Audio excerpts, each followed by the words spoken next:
ஒன்றிய அரசின் ஹிந்தி திணிப்புக்கு எதிராக தமிழ்நாடு முழுவதும் ஒன்றிய அரசு அலுவலகங்களின் முன்பு திமுக மாணவர் அணியினர் மற்றும் மாணவர் கூட்டமைப்பினர் கண்டன ஆர்ப்பாட்டத்தில் ஈடுபட்டனர். தபால் நிலையம், ரயில் நிலையத்தில் இருந்த ஹிந்தி எழுத்துக்களை கருப்பு மையால் அழித்ததால் பரபரப்பு ஏற்பட்டது. இந்தி மொழி திணிப்பை ஏற்க மறுப்பதால் ஒன்றிய அரசின் ஒருங்கிணைந்த கல்வி திட்டத்தின் கீழ் தமிழ்நாட்டிற்கான 2512 கோடி ரூபாய் நிதியை விடுவிக்க ஒன்றிய அரசு மறுத்து வருகிறது. இதனை கண்டித்து தமிழ்நாடு முழுவதும் திமுக மாணவர் அணியினர் உட்பட மாணவர் அமைப்புகளின் கூட்டமைப்பினர் கண்டன ஆர்ப்பாட்டத்தில் ஈடுபட்டனர்.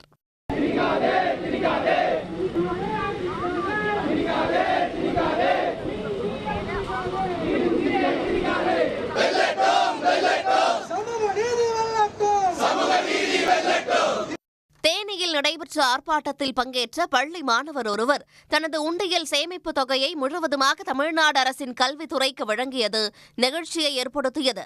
இந்த போராட்டத்தில் கல்வித்துறைக்கு பிரதமர் மோடி காசு தரல. அதனால் நான் சேமித்து வச்ச காசு தமிழக அரசு முதலமைச்சர் அவருக்கு நான் தந்தேன்.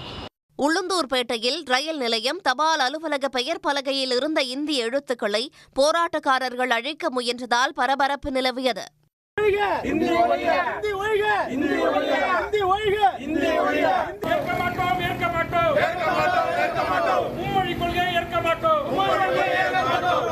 மதுரை மாவட்ட ஆட்சியர் அலுவலகத்தில் உள்ள திருவள்ளுவர் சிலைக்கு முன்பு ஆர்ப்பாட்டத்தில் ஈடுபட்டவர்கள் இந்தி திணிப்புக்கு எதிராக முழக்கங்களை எழுப்பி தமிழ் வாழ்க என்று உற்சாகமாக முழங்கினர்.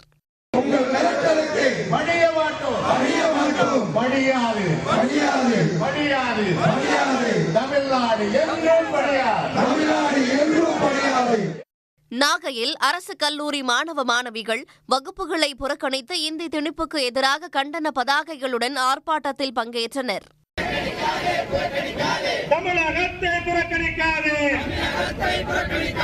மும்மொழி கொள்கை என்ற பெயரினால் இந்தியா முழுவதும் இன்றைக்கு 3 மொழிகளை அமல்படுத்தக்கூடிய நடவடிக்கையை அரசாங்கம் மேற்கொண்டிருக்கிறது.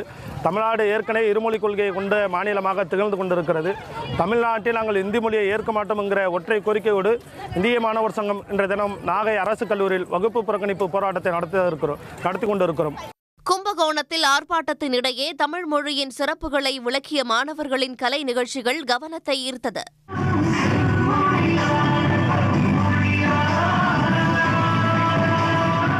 இதேபோல திருவாரூர் ரயில் நிலையம், திருவள்ளூர், திருவண்ணாமலை, தஞ்சாவூர் உள்ளிட்ட பல்வேறு மாவட்டங்களிலும் மாணவ மாணவியர்கள் தமிழ் உணர்வோடு ஆர்ப்பாட்டத்தில் பங்கேற்று இந்தி திணிப்புக்கு எதிரான கண்டனங்களை அழுத்தமாக பதிவு செய்தனர். உடனுக்குடன் செய்திகளை தெரிந்து கொள்ள சன் நியூஸ் பெல் ஐகானை கிளிக் பண்ணுங்க.